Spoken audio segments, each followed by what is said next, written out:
think of other writers that do this. I'm sure there are. Just nothing's coming to mind. I'm sure there's lots. But I really enjoy not having like a, like a style per se that like, he does this. Like, I really love that I can do the adult stuff and then go away from it and then discover this kid's world of like jokes and like, even like Dork Lord kind of explores fantasy cliche. It just takes all those orcs and dragons and things and kind of pokes fun at them. While with adult stuff, you try to be really original. So they just, everything about them, even in their conception and the way I structure them, is just totally different. So if I can keep writing them both, I'd love to. It's a lot of fun. And I like that that you're using Michael for the adult books and Mike for the middle grade. Keep it straightforward. Yeah, it's Penguin was kind of unsure about that, and I was like, why not? I was like, I think people can connect that it's the same person. And it's funny, it actually does, like Amazon created a different page for me for Mike Johnston versus, I guess if there's any small difference, they think they just started up as a new writer. So they're listed as different authors on like, most of the Amazon and Barnes and Noble, which is fine, because I don't think there's a ton of crossover between the readers anyway. So I don't really mind it. But yeah, it was like, some people use pseudonyms. It's like pseudonym light. You know what I mean? It's like it's the same name almost, but it's like, I don't know. Michael Johnson sounded a bit formal for like a kid's diary book. I mean, it's a really goofy book. I was like, I think I want Mike on it. Like, it's infinitely more approachable. I think I agree. Like a kid's author. I don't know. No, the esteemed audience knows that I write middle grade books under the name Rob Kent, and then I'll write adult horror under the name Robert Kent, and I like to alternate back and forth with you. So, all right, we're on the same team. All right, I got it. So it's like people are doing it. Speaking by the way, you know what? That's such good information. I feel that we should just go ahead and call that the start of the podcast, because I wouldn't want anybody to have missed that. So, Michael Johnston, welcome to the show. Appreciate you making the time to be here, and we'll chat for, I don't know, maybe around an hour or so. Is that pretty comfortable? It sounds good to me. I'm like all of us in 2020/21. I'm just home, so what else to do? This was a fortuitous time to be doing a video podcast. I'd started shortly before the world fell apart. It's like, all right, well, it's just slightly ahead of the curve. So in fact, I saw that for your book, Confessions of a Dork Lord, which we'll be talking about hopefully at length, I saw that you managed to sneak in a book tour right there in February of 2020 and ended just before March. Is that right? Yeah, I think it started in late January, but yeah, you've got the time period just about right. Yeah, I was traveling during the early Corona and not wearing a mask on the plane. Nobody in America was wearing a mask in January, so it seems insane to me now that I wasn't. But washing my hands furiously and staying away from people. Yeah, I did like a week of tours in schools. It was around thousands of kids. It's like a miracle I didn't get the coronavirus out of that. And then we were in Texas for a book festival. God, and that was like February or March, and that was really getting close to it. There was hand sanitizer everywhere, and I could feel the world closing. And then that was the end of it. I haven't obviously done anything since. But yeah, no, I'd say I'll always remember this book as the one that launched right before the world went on hold. And the second one is coming out in 2022 spring. They take forever to come out because they're illustrated, and that is taken a long time, but it's worth it because I love the illustrations. So that one will come out on the other side of the pandemic. It'll be spring right after we're all back to normal. So it'll be interesting that these two books kind of bookend the whole pandemic. They sort of skipped over it. Did you videotape any of your visits from the first go round? Interesting. I don't think I have any video. I have stills. I would love to see just video of your tour for the first book versus the second book. What's different? What's the same? There'll probably be a lot of kids in masks on that side. As far as I know, it sounds like these masks are going to be around for a really long time for all of our safety, even after we're vaccinated. So I'm guessing that'll be the big thing. Yeah, I'm going to have to look and see if I do have some video. It would be interesting to see the world before and after. I'm guessing a lot of kids are going to be spaced out. There won't be a lot of gymnasiums full of 500 children for a long time. No, I mean, you could probably do a lawn show and get maybe that many out. I'm one of those people. I love school visits. I can't think of anything more fun. Well, occasionally it isn't, but I love talking to like a big group of kids. It's super, especially because this book is so goofy and like some of the jokes are just really over the top, and it's fun to talk about some of this stuff in school because a lot of it's kind of inappropriate too, and kids love that. So, as far as certain flatulence humor, or yeah, it's a lot. There's a lot of jokes about medieval toilets. I was in where was I? I was in Prague many years ago, and I was looking up at the castle, and there's this little building hanging off the side of the castle. I was a lot younger, and there's all these stains on the wall. And I asked the tour guide, "What is that?" She's like, "Yeah, that's how the toilets work. It's just a bench that hangs off the side of the tower, and then everything just falls out of the tower, just onto anybody below. It wasn't like there was like an area that to contain it or anything." That was one of the moments that was one of the first ideas for this book. Just how absurd some things in history are, and how inherently comic they are. I was like, oh my god, that's a scene for a middle grade comedy. And the kids love to talk about that. When I do a book tour, I do a whole talk about medieval history and like gross and weird stuff from it. So the kids dig it. You say that, and I'm remembering. I think M.T. Anderson. He might have mentioned Prague because there was the assassination of Penguin Surge. I'm getting the title wrong. I'm trying to find it as we're talking so that when I again am out and about in person, and I hopefully run into M.T. Anderson, I can say, no, I definitely remember the name of your book when it mattered. But it's a very long title. I could be forgiven. It's The Assassination of Brangwyn Spurge by M.T. Anderson. And it's a fantasy book about goblins, very medieval, and they've got toilets up above the city streets. So in the middle of an opera, they're going and they're sitting on a hole. And so if you're walking on the city street below, you just got to keep an eye out and duck. You would think they would do something about that. Like, no. So different sensibility, which I find fascinating. I don't think we'd stand for that these days. How horrified might a medieval villager be if we could, bring them forward in time and join us on the podcast? And they say, I lived a full, incredible, and rich life. I loved, I created art, and that's what you remember about me, how I went to the bathroom. Well. I do think that's really interesting. Like, you never know what history is going to find interesting or not. Yeah, I'm sure there's something that we're doing right now that they will laugh at and ridicule and is absurd that we think is perfectly normal, and we don't even know what that might be. But I'm sure it's out there, right? I'm sure that maybe it's this. Maybe Zoom will be mocked somehow. They'll have holograms or something, and they'll think we're weird. Well, sure, yeah. When everybody's on the Neuralink and interfacing directly, like. What's that joke in Back to the Future 2? The kid comes up to the video game, young Elijah Wood, and oh my God, you have to use your hands. I'm not interested in that video game. Yeah. So it'll get there. Talking on screens in our time, if we want to say something to the collective, we just say it, and everyone hears it at once, and it's fun. I mean, this will be retro soon. So I don't do summaries of other people's biographies or other people's books. If you would, maybe the best place to start is just kind of give us a quick overview of your career, and then we'll maybe dive on the Confessions of a Dork Lord, and we'll talk about everything. We'll have a good time. Great. My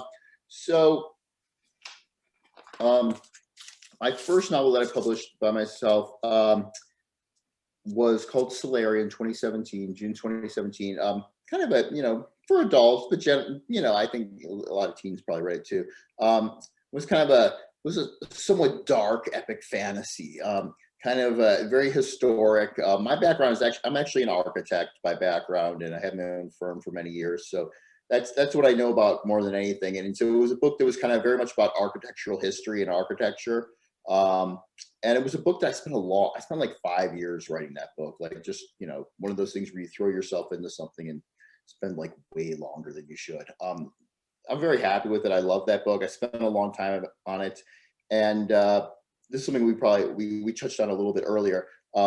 Confessions of a Dork Lord grew out of that sort of obsession I had with Solari and the amount of time I spent on it. I began to have this desire to do something lighter, and do something a little more fun. Like I used to always call it a palate cleanser. Like when you're having this really long meal and you have something in the middle of it that you're having like all these savory dishes, you'll have like this very tart fruit dish that like kind of cleans your mouth out before you have dessert. And that's kind of like what Dork Lord was. It was like, it was just this thing that completely like kind of washed all these kind of dark, heavy thoughts out of my head and gave me something that was just kind of filled with kind of joy and humor. Was something that I thought, my 8-9-year-old self would just love and think was really damn funny. And that's why it's kind of why I love this book, because I wrote it to just really kind of do something happy and fun. And it came out of like spending way too long on, it became 2 books. My adult series is a duology, and the second book is actually coming out in 3 weeks. And I love those books, but it was fun to do something just completely different. And so Confessions was my chance to look at fantasy through basically a completely different lens, like, and to kind of like have some fun with things that sometimes I take very seriously. And I kind of like that. I kind of like that as a writer, I can approach subject matter, something like fantasy, in different ways. I don't have just necessarily my own one take on it. Dork Lord lets me look at fantasy through a totally different lens. And that makes it fresh when I come back to the material. It lets me do something different than my adult work. Something I noticed is, I don't know if this is any kind of a through line, but it was just a curiosity. As I had heard you talk about how an Egyptian calendar was the inspiration for your adult series. And then the chapters all through Confessions of a Dork Lord are kind of your own for fun calendar. I don't know what that through line is, but it seems like there's something there. That's awesome you mentioned that, first of all, because I didn't think of that myself. It was not intentional, but that doesn't mean that you're not absolutely right. Because I'm one of those people that I do have an obsession with world building. Like I just absolutely, especially in fantasy, I love working out like all the sort of details of the world while I'm writing. I don't just do it for the sake of world building. I don't think that really serves this. It's always to kind of serve the story or the mood of the scene or something. But yeah, like Solari, I was reading about the Egyptian calendar. They had 360 days, and then there were these sort of 5 days left. I think you're called epigomeral days. They had these sort of 5 days that were left over in their calendar. It was, they had 30-day. They had these 30-day months. So it was this kind of perfect calendar of always having 30 days in your month. And so there's these 5 leftover days that were kind of like this feast or holiday, that were sort of actually considered. They weren't actually like calendar days. It was like literally you had the year of 360 days, and then these 5 days in between the 2 years that were this festival. And I just thought that was kind of fascinating, because like everything in our world is obviously we think of it as part of our Outlook calendar. Everything in our world is like a system. Just the fact that you could have these 5 days that were outside of normal time, and outside of the normal schedule, that were just kind of this festival where you didn't work or do anything. And so I took that and sort of evolving it, and that kind of became the first act of Solari, was this festival. It was called 5 days outside of time and place. No one could work, no one could do anything. It's this feast of the sun. And I keep being fascinated because it seems so different from our modern world, of just always being on your phone and time and date, and like to have something that's outside of time and the normal calendar, I thought was amazing. So that was kind of one of the early influences for my adult book. But yeah, that's interesting you picked up on the goofy names for the days, Terror Day instead of Tuesday or something. I think it was just a little bit of world building, but they also just sort of made me laugh whenever I looked at them. It sort of sets the tone for each chapter. You remember that you're in this, Dark Lord world. Did you create like a calendar that you would strictly follow to make sure that throughout the story? Because I noticed you repeat days, so I assume that you've got some kind of system worked out that you know how exactly how much time has passed Yeah, between each yeah, chapter. definitely. And it's one of those things where I always do that. I keep track of the day. But publishers are pretty good at that too. Your copy editor will usually make a list of days just to keep you honest and make sure that you haven't gotten lost in your work. And I think in both Dork Lord books I did mess up the days at some point. I had to go back and I'd be like, that was a week ago, and they're counting Tuesday, Thursday. Like, no, you didn't do that right. So I don't know. So are we talking just a 7-day calendar that you went through and assigned what day for each one? Yeah, Dork Lord is super straightforward because it's a middle grade novel. I didn't want to be overly complex. So yeah, Dork Lord is the 7-day calendar, and I essentially swapped out the day names for days that kind of sounded similar, so you could kind of get it. And like Saturday is Sadder, Sadder day. Sunday is Sullen Day, Monday Moan Day. So Wednesday Worms Day. So they Fire Day Friday. They're all sort of Dark Lord themed names. So, well, before I start asking you the slightly more in-depth questions, if you would just give a esteemed audience kind of the elevator pitch, the overview they need to know about Confessions of a Dork Lord to go ahead and, while they're listening to us, be putting it in their cart. Yep. So Confessions of a Dork Lord. It sort of starts with the title, which is obviously a play on Dark Lord, your sort of iconic villain, your Saurons and your Voldemorts, and I suppose Darth Vader's not really literary, but everyone knows what that is. You're sort of your prototypical Dark Lord, evil overlord type ruler. I kind of always loved that character, and I was like, I kind of would like to read a book about the Dark Lord. And but it's a goofy notion. I didn't really want it for an adult book, which is kind of how it went to a middle grade series. So we have a young character, Wick, and he is the son of the former Dark Lord. The Dark Lord is dead, and Wick is trying to follow in his footsteps. He wants to be the next Dark Lord, but he isn't quite cut out for it. He's allergic to flame. He's allergic to fire and doesn't really like being dark or violent or ruling anything. And he's not particularly good at attracting followers or friends. He's a bit of a klutz. He's unpopular at school. So he is in trouble. He's not making it as the son of the Dark Lord, and no one thinks he's going to be the next Dark Lord. And so the sort of arc of the book is him attempting and failing horribly at proving himself, at attempting to claim his father's dark mantle. It's in this world, it's not really it's not passed down. You have to earn it. You have to march on the Chamber of Mystery and kill a bunch of terrible guardians and walk through a wall of flame if you want to be the next Dark Lord. And he's just not cut out for it. So in the novels, we see him struggle to take up that dark crown and become the next Dark Lord. And there's a lot of jokes on the way.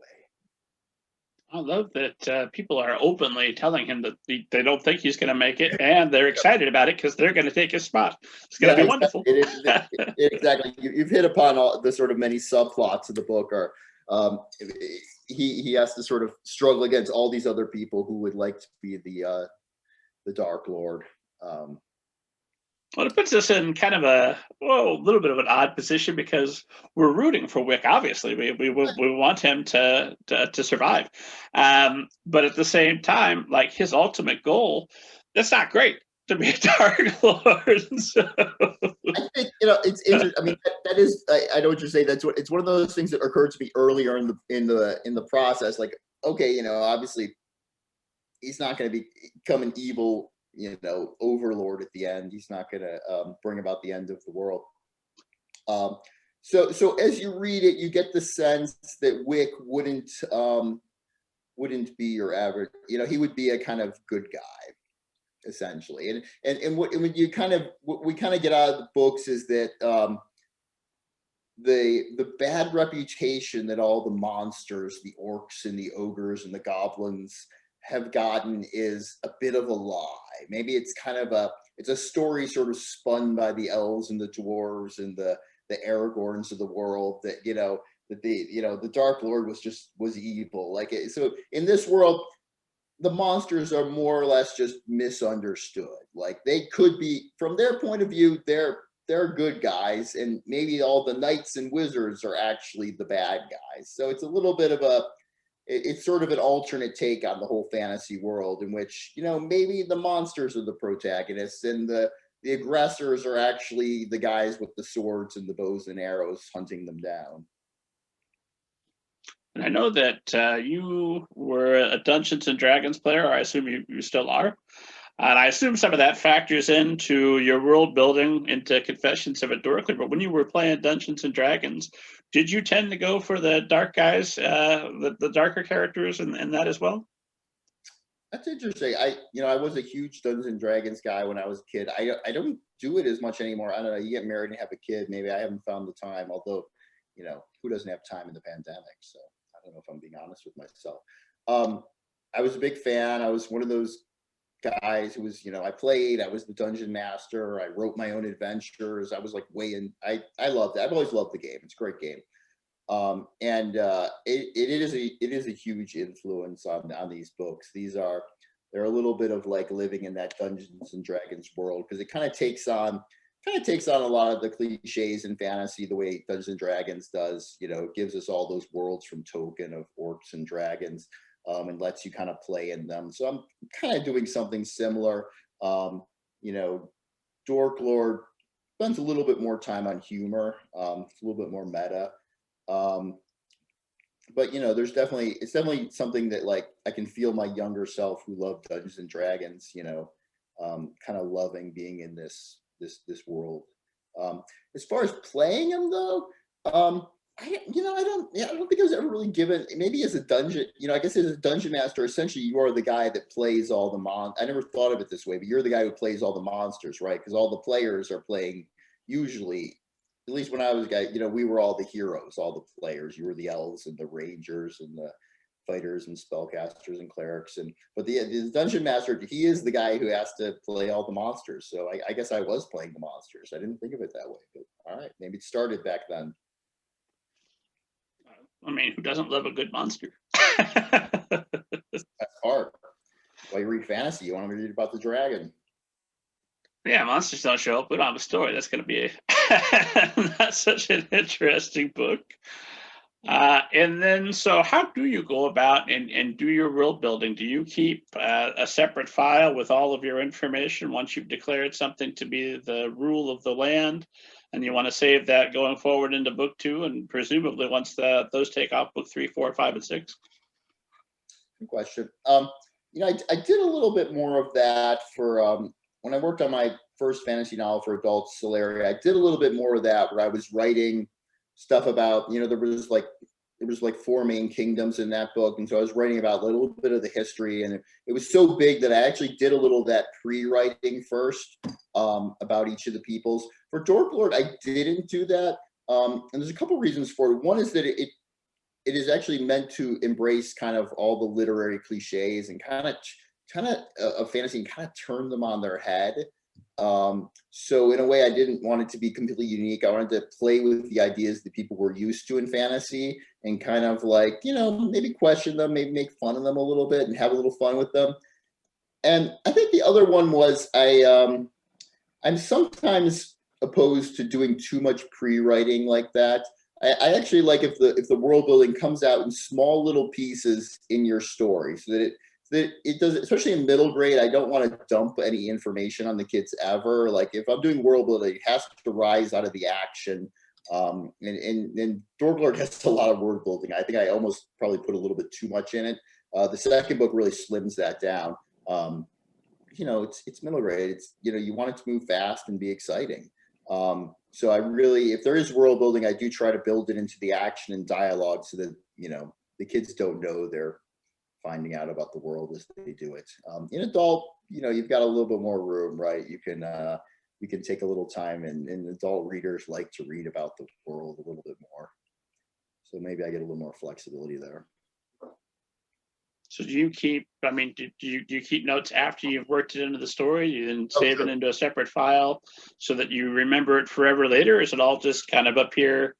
Well, see, I haven't, because I feel like the Bible is just the novel. Like that first novel is the, whatever's in there is the world. Because because to be honest, I rewrite so much that if I put something into the world, I might change it and change it again and change it 3 times. I'd almost have to write like a new Bible for the world after writing the book, which would be useful if I actually took the time to do it. But I feel like the novel is really the repository of all the information that I want for that world. If it's not in the novel, I feel free to change it. But I do go back to the novel, that being said. So maybe that's where and to see, because, you know, we forget our own stuff unless we're constantly reading it. So I like when I wrote the second Dork Lord and when I wrote the second Solari novel, I went back to the first and refreshed my mind as to every single detail, just so that I could make sure that I had the kind of consistency you expect in a novel. How much of a time off did you take between the 2 books? You know, I've written 2 in each series, and they've all just sort of, mainly the ones for tour were mainly written before, and the ones for Penguin were mainly written after. But there's overlap, which I actually don't like. I actually like to stop one for a while and then do the other one, just because the voice is so different. It would typically take me weeks to. It's not something I could jump between in a day or something. Like the voice is so different between the middle grade and the adult fantasy that I literally just needed like time to get back into that mode of like telling jokes and kind of this spunky short sentences that we all use in middle grade, versus kind of the long, drawn out, complex, compound sentences I use in an adult novel. It's such a different way of writing. I did find it hard to go back and forth. I needed just a little time to like settle into that style. Do you find overlap between the 2 where you can say, no matter what I do as far as changing my tone, there's that one true note that is Mike Johnston that goes through the adult work and the middle grade work? It's an interesting question. You know, there isn't a lot of that between these 2 series, because again, I literally wrote it as like an antidote to this other book. Like it was literally just the opposite, that it would cancel it out almost. I've been working on a new middle grade series that I haven't sold yet that actually is like that, because I was interested, because they were so different, and I enjoyed the fact that they were different initially. After a time, I said, you know, it'd be interesting to do one that was halfway between these 2. You know, they were almost at different poles, and I was like, can I come a little closer? Like stay in middle grade, stay in fantasy, but make it a little less humor, a little more serious, a little, you know, a little bit more classic. Like Dork Lord is a book that feels right now to me. Like it feels like the way middle grade novels feel. Like, could I write something a little bit more C.S. Lewis, you know? So actually, I haven't done that, but I'm working on trying to do that now, like making something that, whether it's adult or middle grade, still kind of feels like me. So interesting you brought that up. It's kind of what I've been working towards. I must have psychically sensed it. Then I wanted to Waves. I wanted to make sure I asked you about your illustrator. It's Marta Altos. Am I saying that right? Yeah. Because these are just wonderful illustrations all throughout that bring the story to life. And I know that a lot of times you don't get that much say. Did you get to have any kind of conversation with her or set her up in any kind of way for the types of illustrations you'd like? You know, there is a process you go through, and I've never spoken to her or met her. I believe lives in London, and most of the conversations I've had have been through the publisher's art department. So it's not quite the, you know, the back and forth you would get with a collaborator. But it really worked. Like I had to kind of in the end just sort of trust Penguin and trust my illustrator, and you don't really know completely what you're going to get. I mean, they have the book, and I think she did an amazing job of it. We did for Penguin, they had a program that was called Read, Write, and Draw, I believe, where the for illustrated books, the author would create a writing prompt. Like I think I did like a magic contest, like a throwdown sort of thing. There's if you've read the Once a Future King, there's that wizard battle near the front where Merlin battles the evil witch. And they change each other to different things. So that was my writing prompt to do a battle between two wizards, and then she gave them a drawing prompt, and Penguin put it together into a video, and she showed her journal where she created all the characters for my book, and it was just beautiful. They were all ink drawings with watercolor. So she's a great artist, and she has a great ability, I think, to capture comedy, and they feel very middle grade. I really love the illustrations. So and I love that there were so many, and there's like 100 illustrations, and there's full page ones, and they're interwoven with the text. I'm super happy with the illustrations. I'm really happy that she's working on the second book. And it takes longer. Like I finished the second book. I was finished with it this summer. I did a second draft, late summer, early fall, but it's still not going to come out till spring, summer 2022. And so there's a whole nother book that has to be made when she makes all those illustrations. But it's really worth it. It's so much fun to have all those illustrations, especially for I was definitely one of those kids, and I'm not ashamed to say this at all, but I liked a book with good pictures in it. It's a super fun, especially in fantasy. Like you love seeing all the, there's so much imagination. Like, yeah, I want to see the dragons and the ogres and all the crazy. There's a lot of crazy environments in these books. There's ice castles and dungeons and caves and all sorts of giant 100-foot tall creatures, and they go flying, and they're trapped in ice cells. So all these crazy, goofy things happen. They ride on the backs of dragons, and so it's fun. It's fun to see it all illustrated. I love that, and I'm crazy excited to see what she does for the second book. 100% worth the wait. I don't usually comment because I know that you're the writer. You write the story, you craft the words, which that's why we're all here. But at the same time, this is an extremely well put together book. So anyone who's listening at Penguin, chef's kiss. What a wonderful book. The coloring around the edges of the pages, the black is just fantastic. Yeah, they really I was really pleased with that. Yeah, there's these, for people who can't see it, there are ink stain, like it went through a lot, because the book is illustrated in that handwritten font that we see in a lot of journal books like Wimpy Kid, but that font is huge. Like if we were to set the book in Times Roman, that book would be 200 pages. But when you set it in the comic book font, it becomes like 300 pages. Like it's just, the font just is huge when you write it on the page. And they were like, it's gonna make your book really long. Like it looks long. It looks like it's like a 320 page book. So it looks long, and it's not a long book. It's just that font makes it big.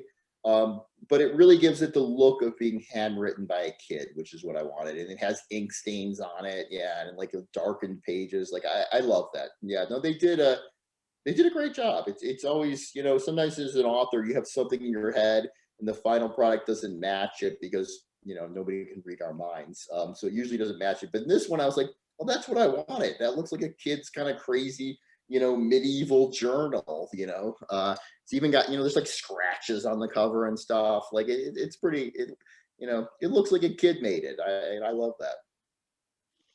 Does that change how you approach the second book at all, knowing that that's going to be the style for the book?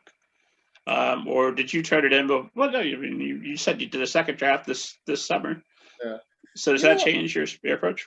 Yeah, it's an interesting thought. I'd never done an illustrated book before, so I really I didn't really know how the process was going to work. So in my first draft of the first book, I actually, put in suggestions for all the illustrations. So I was like, we have a picture of the dragon here and a picture of this there, and I would actually come up with jokes like him, I don't know, falling in a toilet here or something. So I put in all, and that doesn't really work. They actually like the illustrator just in the art department to kind of decide how to do it. So and that made it harder for me initially to imagine what they were doing, because I was like, well, I have an idea of how I want the illustrations to look. And that's not how it always really works. I think the artist is an artist like, the writer is an artist, and they need some space to work. And I didn't realize that at first. I thought, I'm the author. It's just me. I'm going to dictate everything. Like, I'll tell you what to illustrate. And I think I was wrong. And I think, I want you to be right, but no, I don't think so. I thought I was right too, and I wasn't. That's, and I'm not above learning. And I do think I learned a lot from that. I realized, it's actually better to give these people some space. So when I wrote the second book, I didn't even bother to think about the illustrations, which is really the best way to go. Because then, we're not trying to tell somebody else how to do their art. And so in a way, as I learned to have some confidence in the process, I learned that, just write a good book and then let them create a great set of illustrations, and that's all you need to do.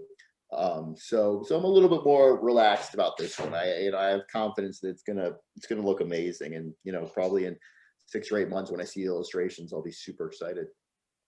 Well, if you don't set expectations up front, you can't possibly be disappointed. Just overjoyed by the the work they've created, right? Well, why not? I've been disappointed by many things, but hopefully that wasn't one of them. Yeah, the illustrations were great.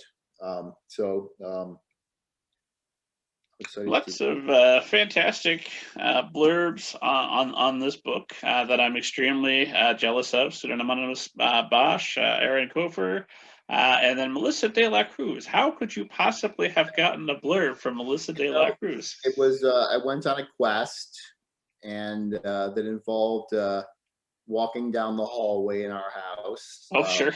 Past the library, to my wife's office. It's one or 2 rooms away from my office, which is, if you're watching the video, that way.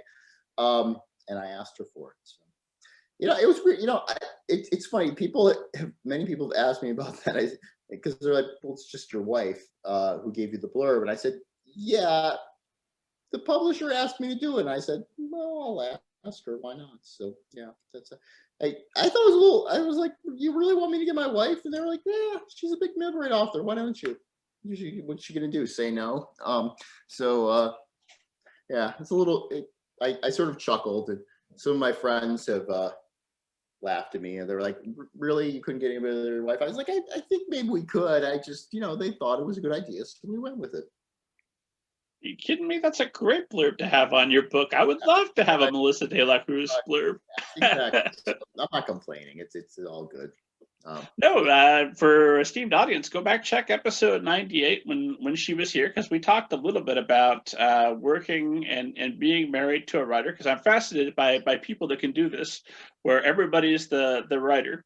Because in my critique group, I noticed that it seemed to be that there'd be the one of us who was the writer, and then the spouse who was the more practical, had the more traditional job with the insurance and the, the steady paycheck. So when I see 2 people both doing it together, especially 2 people who have both done it incredibly successfully, I wonder how does that work? Because you guys you did a trilogy together, right? With Frozen. I don't remember what about the Vegas under ice. Yeah, you got a good one. Yeah, that Frozen Stolen Golden, Heart of Dread series. Yeah, we did. We'd worked together for a long time on just unofficially on a lot of books, like a lot of the fantasy books that she wrote, like Blue Bloods. She wrote a vampires series for a long time that was YA, and we collaborated on that. And that kind of led to us saying, it'd be interesting to try a series together. I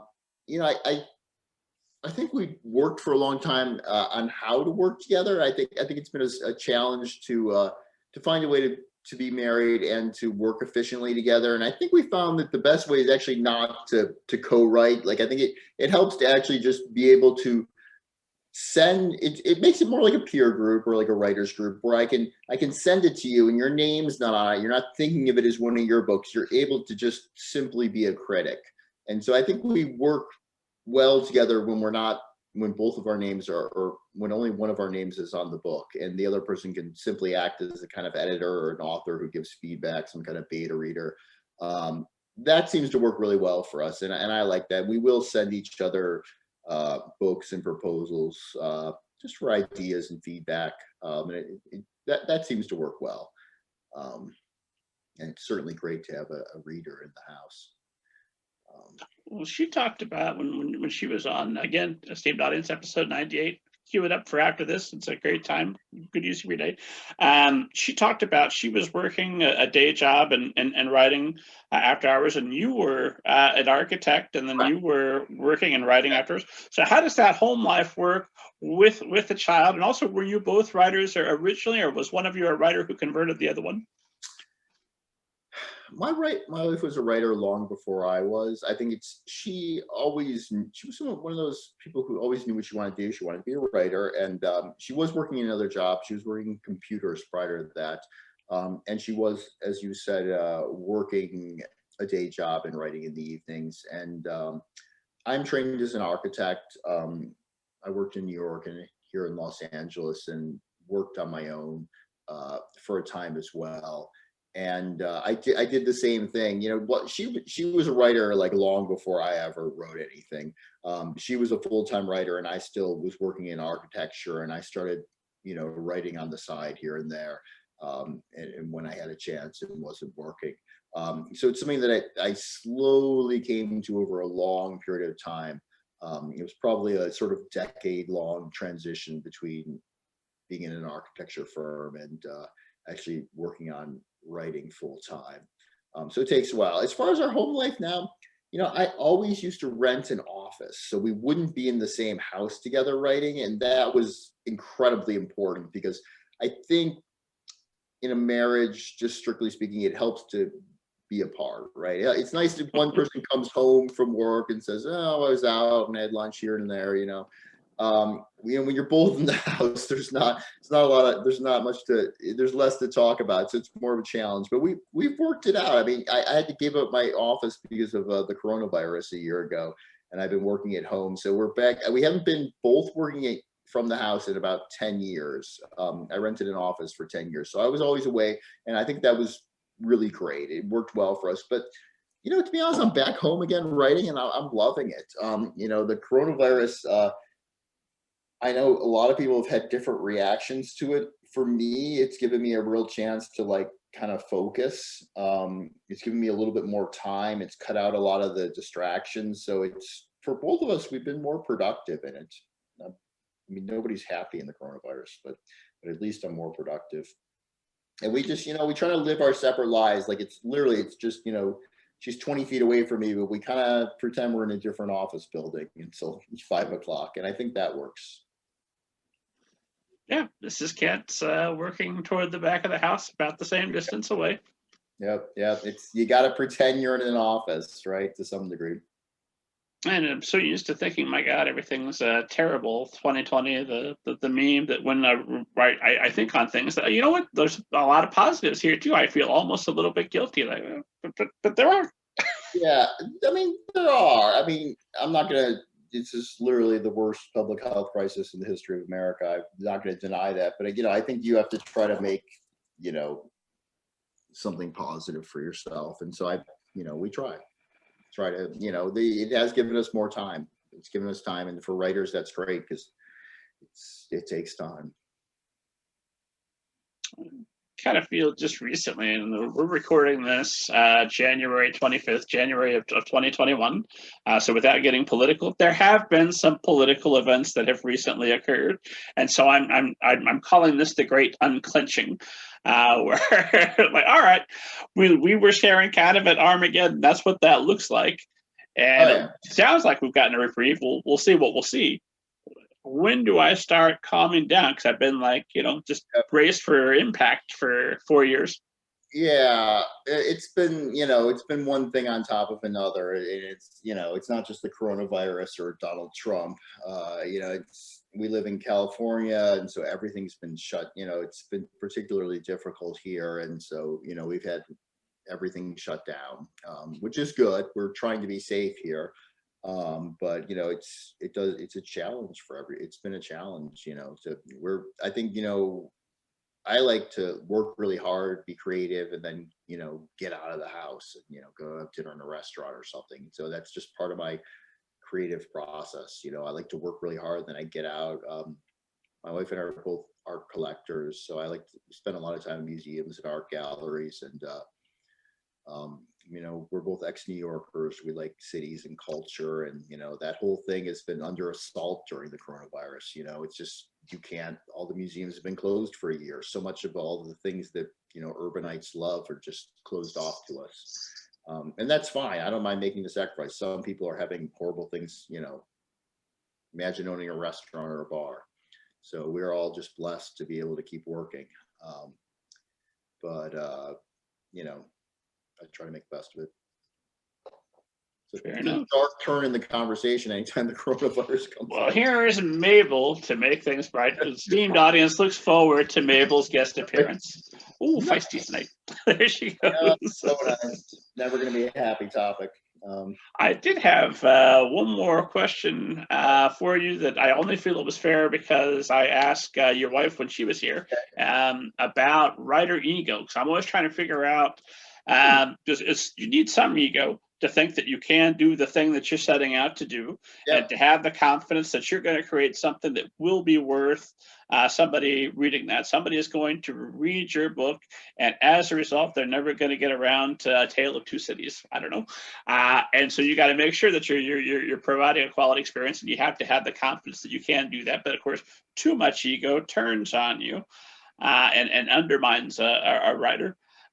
So have you had that experience where you felt that your ego got the best of you and then had to pull it back? I'm not naturally that type of kind of egotistical, overconfident sort of person that, thinks they're a gift to everyone. I'm generally pretty measured in my estimation of myself.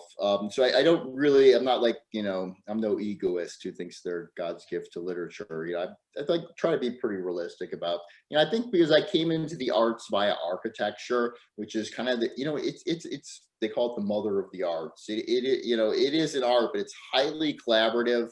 And especially doing it in a place like New York City, it's pretty brutal. Like architects are really hard on each other.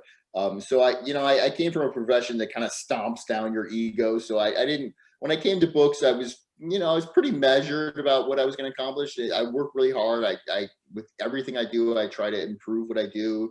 And it's one of those professions where you learn to kind of, keep your head down and work really hard. And not think too much of that. But you are right. You do have to think that what you're doing is worth doing, and you have to have, nobody really knows what's great and what isn't, aside from The Great Gatsby or something. Nobody knows if this little book is that much better than that little book. So you just have to have the confidence that mine is worth publishing, mine is worth reading. I completely agree with you. And it's maybe it's a delusion. I don't know. Maybe we're just all kidding ourselves that we never really know, but. I think, we also have this audience of one where I make sure that I do things that I love and that I would love to read, and whether, my adult books are something I'd love to read right now. My kids' books are something that I would have loved to have read when I was 6, 7, 8, 9, 10, 11. And so, I try to at least meet that criteria. Let's, spend our time on something we love and we think is really fun. So. You might, I think you're the first person I've ever talked to that could answer this question. How is building a plot for a novel similar to designing a building? How does architecture overlap with fiction crafting? That's funny. I used to, when I first started working on the two, when you mentioned that trilogy that I co-wrote, we went on a book tour for that one, and I was still in architecture at the time. But I had the books as well. So I was really keen on drawing parallels between the two of them. And there are no direct parallels, to be honest. I mean, like they're all sort of metaphorical. Like, yeah, you could say, a set of, we do like in buildings, we do like this thing we do this kind of initial diagram of the program, which is all the functions. Like you walk in, you go to this office, then you go to that one. It's called a bubble diagram, and it maps all the functions in a building. And people could say, oh, that's like an outline of the action, maybe. You know what I mean? And like, so there's things, but they're not really the same. And if you know how to make a bubble diagram, you don't know how to write an outline for a book. You know what I mean? They're totally different crafts. You know what I mean? I kept trying to tell myself, oh, there's gonna be all this overlap. There's no overlap. It's a completely different art form. They have to learn. They're both detailed, meticulous, time consuming. That's probably the only thing they truly have in time is that both things, architecture is one of those terms where just infamous for taking massive amount of time. Architecture, these people that are always in the office till 2 a.m. drawing plans, because it just takes so much time, so much effort, there's so much detail. So that, to me, that's the biggest overlap, especially like working on fantasy and science fiction. That's very detail oriented and world building. Like it's just metaphorically kind of like architecture, which is very detailed, very meticulous, and you create every, when you're an architect and you're working in these kind of very high-end kind of avant-garde buildings, you're drawing where every screw is, and speccing what kind of screw it is. So it's just an infinite amount of detail in there. So in that sense, it's a little bit like a fantasy book that, like a well-written adult fantasy where every single little detail has been thought through in terms of how the world influences the plot and the character and all these different levels. So you could say there's similarities, but they're not direct, obviously. I'd be reaching, is what I'm hearing. Well, is there overlap, I assume, between spending a lot of time at a desk creating, getting used to that? That's probably the biggest overlap. In both of them, you spend your life, as I am now, in front of a computer monitor. In one, I'm typing, and the other one's a lot of clicking in AutoCAD. But yeah, it's not good for your eyes or your back. 12 hours a day at your desk. Is that about what your average workday looks like now? Is 12 hours? No, I was trying to make it sound like I work more. No, I don't know. It's not 12 hours.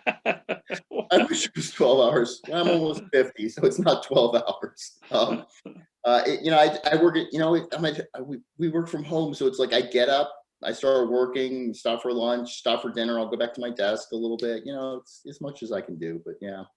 When I had an architecture firm, it was 12 hours, and that, I was in my 30s, and that almost killed me. So those days. When you're done writing, is it time to read, or how are you unwinding during quarantine?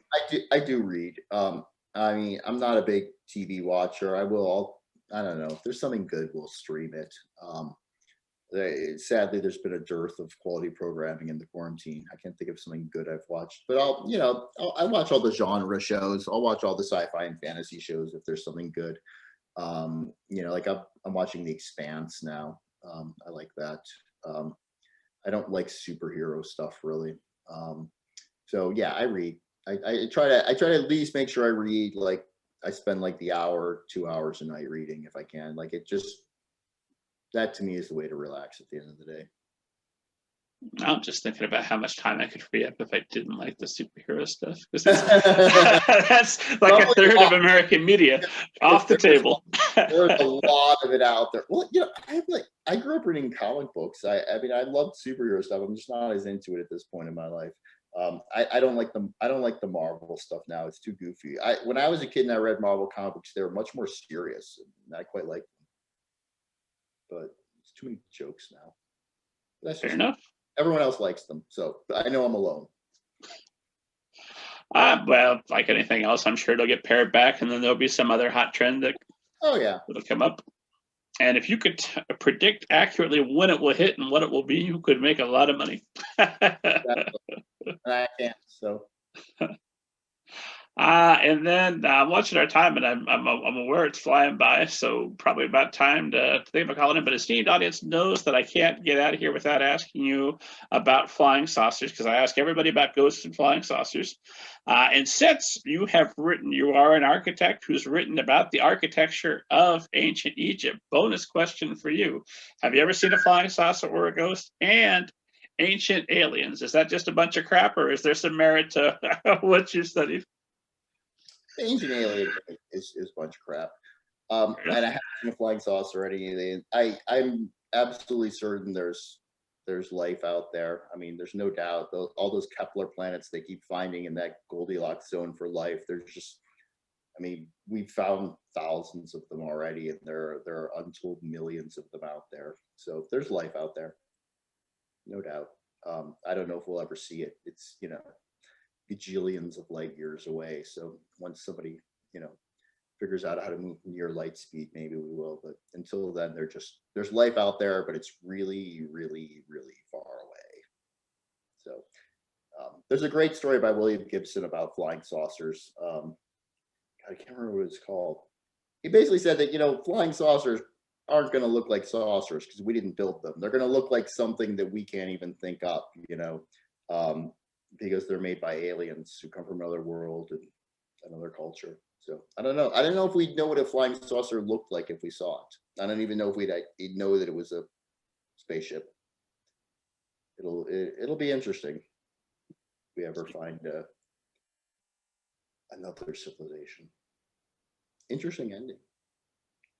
I mean, we'll see what we'll see. I feel like with the Pentagon coming out and saying that they have a program, I'm hoping that we're going to get disclosure at some point, and then I could stop asking people and just say, "Hey, what do you think about the flying saucers that were in the news?" Sign me up. I'd be first in line. I'd love to see a flying saucer, so whatever it actually is. Yeah, no, I saw that Pentagon thing. I don't quite know how to react to it. I think it'd be really, it's fascinating. It seems like if you were sitting on that kind of news that you knew at some point you had to release to the public, this would be the year.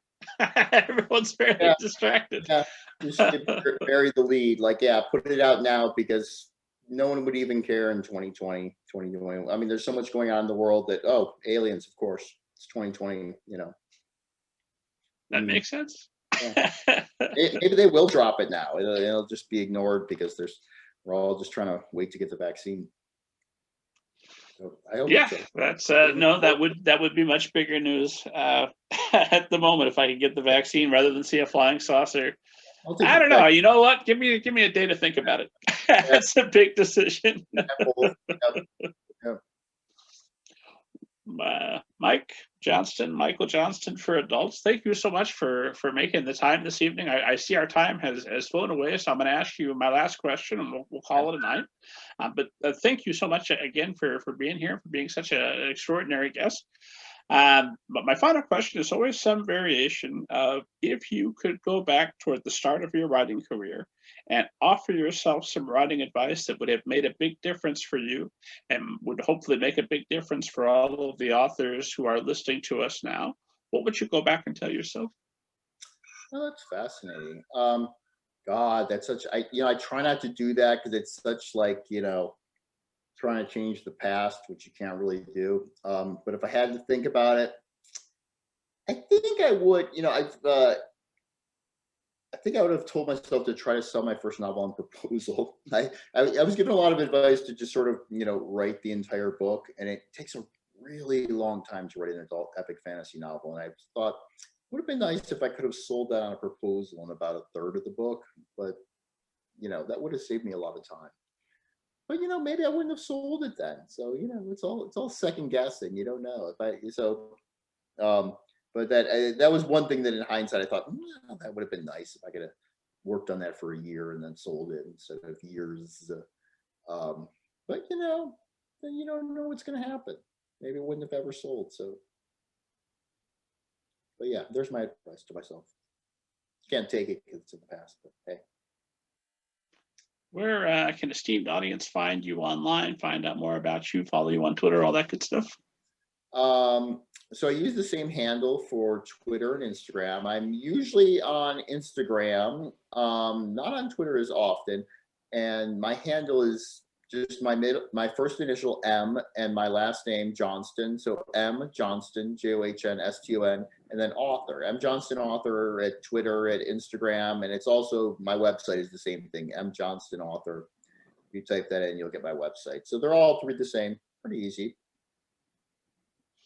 And as always, esteemed audience, head to middlegradeninja.com for interviews with literary agents, editors, authors, publishing professionals, all the best people. Make sure you download your free copy of Banneker Bones and the Giant Robot Bees. And God willing, I'm alive. I'll see you next week.